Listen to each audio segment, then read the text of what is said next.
Kristo. Magandang gabi po sa inyong lahat. Sa pagdiriwang natin ng kapistahan ng Apostol ni San Andres at pinakinggan ng ating mabuting balita para ngayong gabi, isang bagay po yung pumukaw ng aking pansin. Binasa ko po sa Ingles yung Ebanghelyo kagabi, and there is one word that really struck me. Ano po iyon? The word immediately. Agad nilang iniwan.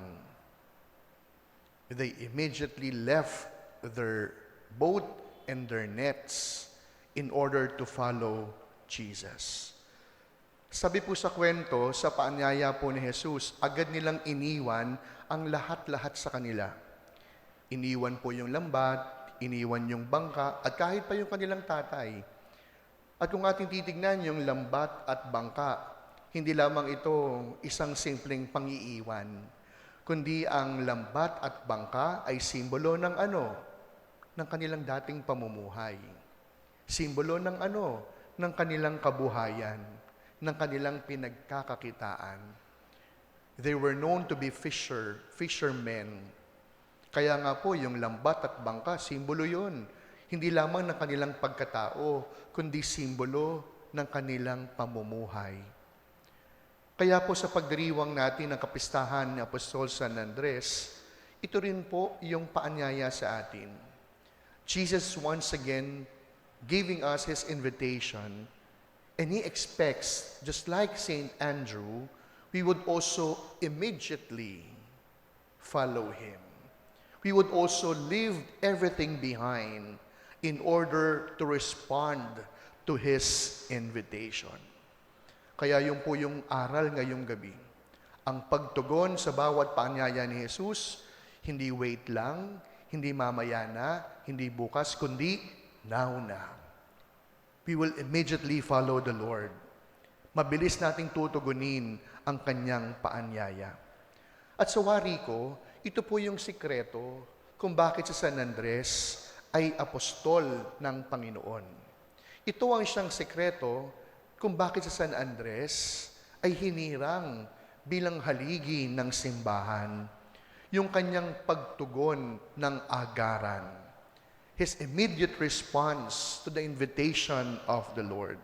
At yun din po yung paanyaya sa atin, na sa kanyang paanyaya, ano kaya yung magiging tugon? Yung iba sasabihin, Lord, magbabago ako, pero hindi muna ngayon ha. Lord, sige, susundan kita, pero kapag nag-retire na po ako, marami pong ganyan no? Sabi ko nga po sa inyo, di ba, pag naglalakad ako sa daan, may makikita ko, of course, hindi naman lahat inaanyayahan ko. Yung mga alam ko lang na pwede kong kausapin.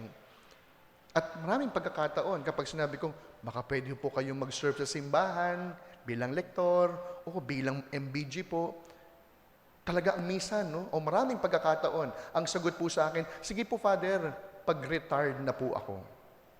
Kaya ang gagawin kong sagot, pabiro, aabutin niyo ho ba yun? Ikaw naman, Father? Siyempre naman, Father.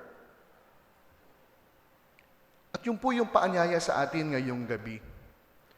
Ang tumugon sa paanyaya ni Jesus, now na. Pangalawa, sa ating pagtugon, dapat handa rin natin iwan ang bawat bangka at lambat natin. Ano po ba yung mga bangka at lambat na hindi natin kayang talikuran? Ano-ano po ba yung mga iba't ibang bangka at lambat na hindi natin kayang bitiwan?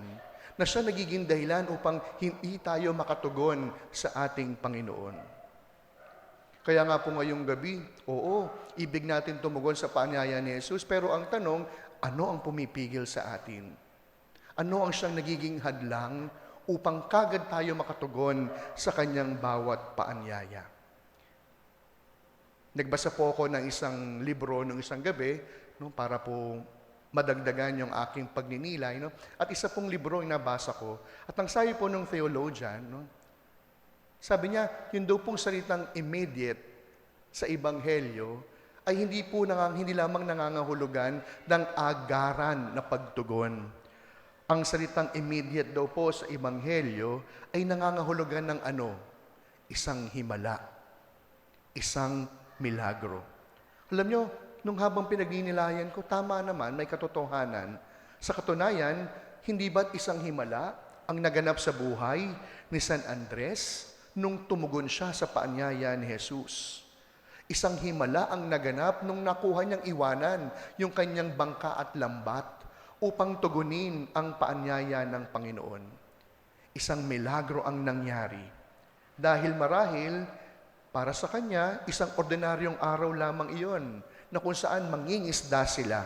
Pero yung tagpong iyon, yung kanyang mabilisang pagtugon, ang siyang nagpabago ng kanyang buhay. At sa hindi inaasahan, nagtagpo ang isang milagro. Nagtagpo ang isang himala. Kung ang magaganap na pagtugon ay agad-agad, may milagrong magaganap. Kung magiging agad-agad lamang yung ating pag-iwan sa ating lambat at bangka, may milagro na mangyayari. Kaya po siguro, pangalawa, kung ibig natin ng milagro, kung nais natin ng himala, ang pagbabago ngayon na. Kung ibig natin ng milagro, ang pagtanggap ng imbitasyon, now na. Hindi pagpapabukas, hindi sakana, no? Malimit po, ganun po tayo no? Magbabago ako pero wag muna ngayon. Hanggang sa yung pagbabago, naubusan na ng pagkakataon.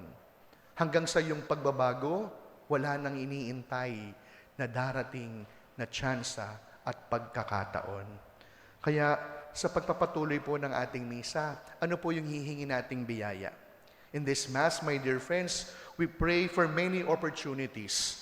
We pray for many situations wherein, just like St. Andrew, we would also be able to respond to the invitation of Jesus immediately. Nawa sa ating bawat sandali ng buhay, dumating ang maraming pagkakataon na kung saan sa bawat paanyaya ni Jesus, ang ating magiging tugon, now na. San Andres, Apostol ng Simbahan, ipanalangin niyo po kami. Amen.